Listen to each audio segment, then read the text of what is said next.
절기를 기억하고 지키는 것이 좀 퇴색되는 경향이 있는데 사실은 기독교 2000년 역사 가운데 사순절, 대림절이라는 절기가 계속 해마다 반복해서 지켜져 왔다라고 하는 것은 굉장히 놀라운 일이죠.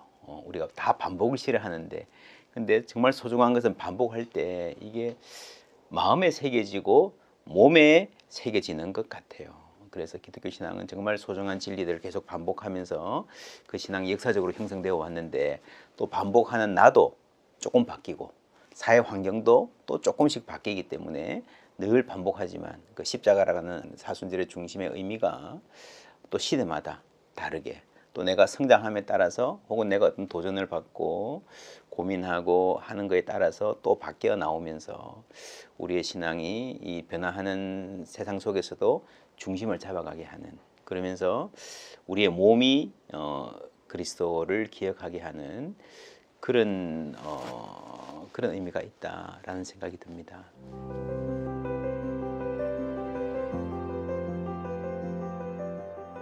사순절은 우리가 그리스도의 십자가가 그리고 부활이 신앙의 중심이다라고 말을 많이 하는데 그 십자가가 딱 그 순간에 한순간의 사건이라기보다는 오랜 세월 동안 성경에서 하나님이 기다리시고 기대하시고 만들어 오신 그 역사 긴 이야기 속에서 있는 것 같아요. 인류 역사 전체를 어떤 총괄하는 순간이라 생각하면 그걸 좀 압축해서 적어도 한 40일 정도 여정을 따라가는 거죠. 예수님의 삶의 그 과정들, 성경에서 기다림의 과정들, 인간이 고민하고 고통하며 소망하는 그 과정들을 적어도 한 40일 정도의 기간을 갖고 따라간다라는 점에서 의미가 있는 것 같고요.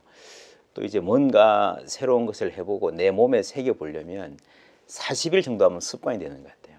묵상을 한다 그래도 1, 2주 가지고는 조금 부족하고 뭔가 의미 있고 새로운 일이 나에게 습관이 되려면 한 40일 정도를 하면 웬만큼 내 몸에 배이기 때문에 그런 점에서도 굉장히 좋은 신앙의 훈련 혹은 나를 돌아보고 새로운 삶을 시도해 볼 수 있는 좋은 기간이라고 생각을 합니다.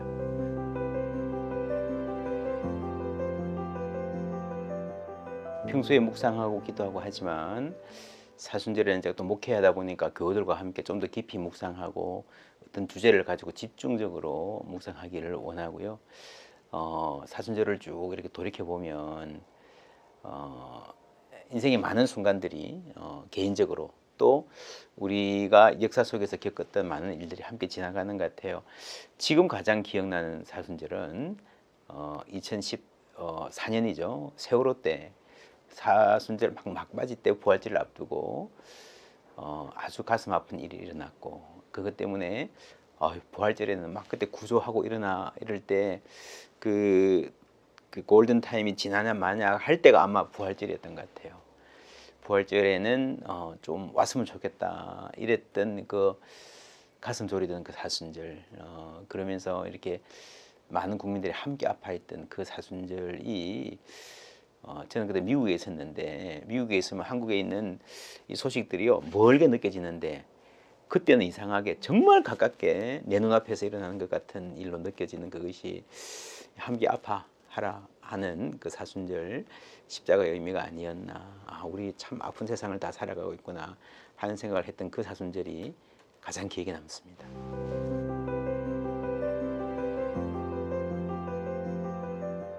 사람들이 참 많이 아프죠. 특별히 또 최근에 우리가 코로나19 겪으면서 참 외롭다.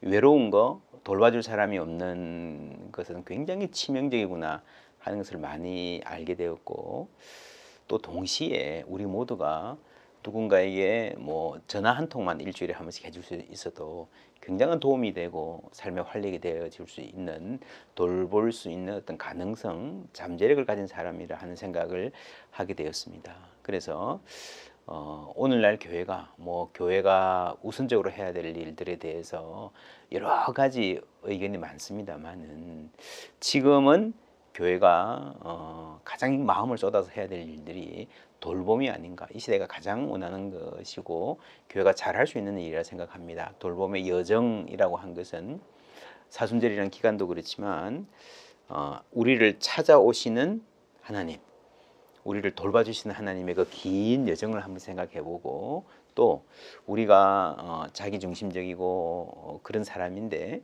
이웃의 아픔을 잘 모르는 그런 사람들인데 이웃의 아픔에 깨어나고 알게 되고 돌봄의 사람으로 자라나는 여정이다. 하나님 우리를 찾아오시는 여정, 또한 내가 돌봄의 사람으로 변화되어 나가고 자라나는 여정을 같이 걸으면 좋겠다. 그게 십자가의 길이 아닌가 하는 생각에서 돌봄의 여정이라는 말을 생각하게 되었습니다.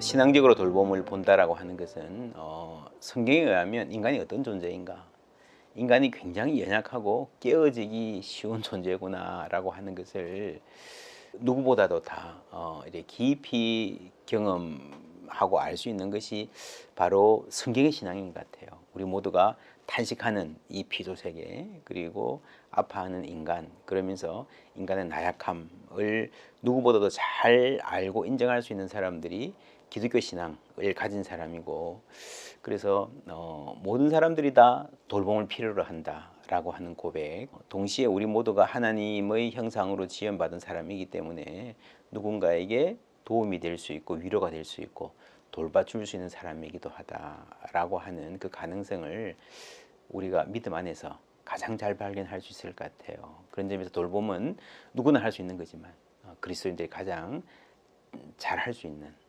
영역이라고 생각을 합니다.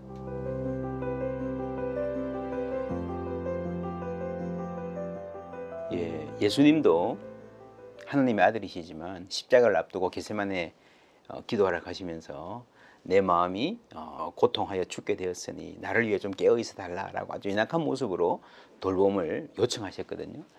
그래서 우리가 그 강한 인간이라는 것에 대한 환상이 있는 것 같아요. 인간의 자립심, 내가 누군가를 도와줄지언정 누군가에게 도움받고 싶지 않다라고 하는 그런 인간의 어떤 자립심이 건강한 면도 있지만 교만일 수도 있죠. 그것 때문에 더 힘들어지는, 특별히 신실한 그리스도인들일수록 목회자들도 그렇고요. 돌봄 받을 줄 몰라서 내가 더 힘들어지고 결국에는 서로가 다 힘들어지게 되는 수가 있고요. 또 이제 우리 모두가 돌봄을 필요로 하는 사람들이라는 약함에 대한 인식이 일반적으로 주로 돌봄을 받는 분들을 존중할 수 있게 되는 것 같아요. 나는 돌봄을 주는 사람이고 당신은 돌봄을 받는 사람이다 라고 할 때 생기는, 알게 모르게 생기는 그 벽과 위계 관계가 우리 모두가 돌봄을 받아야 되는 사람이다 라고 할 때에 함께 그것이 극복이 되는, 그러면서 모든 돌봄 받는 사람들의 존귀함을 이렇게 세워주는 그런 길로 나아갈 수 있을 것 같습니다.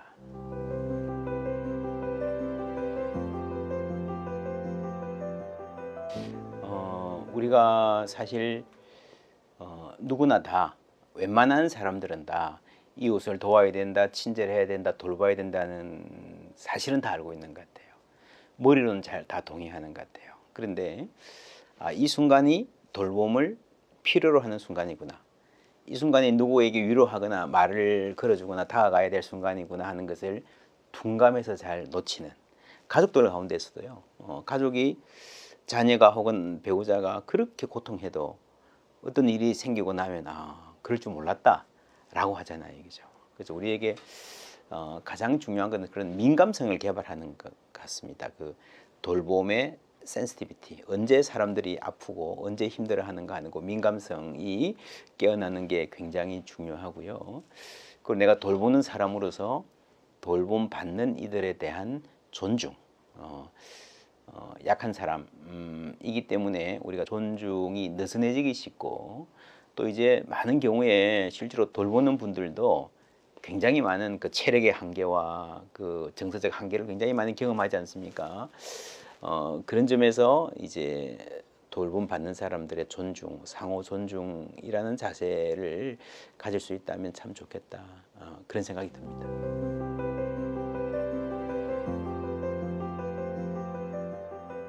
모든 사람들이 돌봄의 대상이죠. 그런데 이제 내가 모든 사람을 끝까지 돌볼 수는 없죠. 그죠? 때문에 그것 때문에 더 죄책감에 빠지기도 하고, 또 어쩌면 너무 돌볼 사람이 많으니까 그냥 아예 닫아버리기도 하고, 제가 이 묵상집에도 요한일서 말씀을 가지고 쓴 부분이 있습니다. 그거 보시면 누가 이 세상 재물을 가지고 형제의 궁핍함을 보고도 돌봐줄 마음을 막으면 하나님의 사랑이 어찌 그 속에 거할까 보냐 하는 말씀이 나옵니다. 그러니까 모든 사람 다 돌보는 게 아니라 하나님이 내 생활 반경에서 만나게 하는 사람들 가운데에 돌봄의 필요가 있고, 내가 돌볼 시간이든 에너지든 재정이든 여유가 있을 때에 그때 내 마음속에 생기는 그 마음이 성령 하나님이 주시는 마음일 수 있잖아요. 그죠? 그 마음을 막지 않고 좀 자연스럽게 작은 돌봄을 먼저 시작하면서 우리가 돌봄의 한계는 없는 것 같습니다. 어디서 시작해야 될 건가는 있고, 시작하면서 그 돌봄의 역량과 범위가 조금씩 늘어날 수 있겠다. 개인적으로도 그렇고 한국교회가 할 수 있는 돌봄도 그럴 것 같습니다. 크게 보면 자기 돌봄, 자신을 스스로를 돌볼 줄 아는 그게 중요하고, 두 번째 이제 이웃 돌봄, 사람과 사람이 서로를 돌보는 것, 그리고 하나님이 본래 인간을 창조하실 때에 온 피조 세계를 책임지는 존재로 창조하셨는데, 이 피조 세계가 인간 때문에 사실은 많은 고통을 받고 있기 때문에 교회가 좀 더 앞서서 피조 세계, 창조 세계 돌봄에 모범을 보여야 되겠다 하는 생각들 많이들 하고 계실 거예요. 그죠? 그리고 그런 점에서 이 사순절은 한 40일 동안 요즘에 탄소 금식 이런 말도 많이 하고, 평소에 잘 못하더라도 사순절 때만이라도 조금 절제하고 덜 쓰고 좀 아껴 쓰고 하는 그런 훈련들을 40일 동안 해보아도 참 좋겠다. 참 좋은 돌봄이다. 그게 또 결과적으로는 자기의 건강을 돌보는 일이기도 하니까 좋은 실천이 될 수 있을 것 같습니다.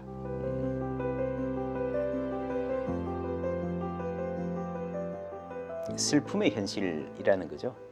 우리가 잘못 생각하면, 예수를 믿으면 모든 게 다 잘 되고 어려운 일이 없을 것이다 생각을 하고 기대를 할 수 있지만, 그렇지는 않고, 예수님도 이 땅에서 슬퍼하셨고요. 하나님 나라가 완전 완성되기까지는 우리가 슬픈 세상을 살아가야 되는데, 근데 그 슬픈 가운데에 서로 함께 할 수 있는 관계가 있다면 우리가 오히려 그 슬픔을 통해서 더 서로 사랑할 수 있고 더 아름다운 삶을 살아갈 수 있으리라 생각합니다. 그래서 교회가 사실은 모든 문제를 다 해결해 줄 수 없잖아요. 이렇게 아픈 사람을 위해서, 가난한 사람을 위해서 같이 최선을 다해서 도와주고 하지만 서로 모든 문제를 다 해결할 수 없다는 거, 우리의 그 능력의 한계를 인식할 때 다른 건 못해도 최소한 함께 울어줄 수만 있어도 큰 서로의 위로가 될 것이고, 또 함께 울어주는 그 마음을 통해서 또 필요하면 구체적인 도움도 줄 수 있는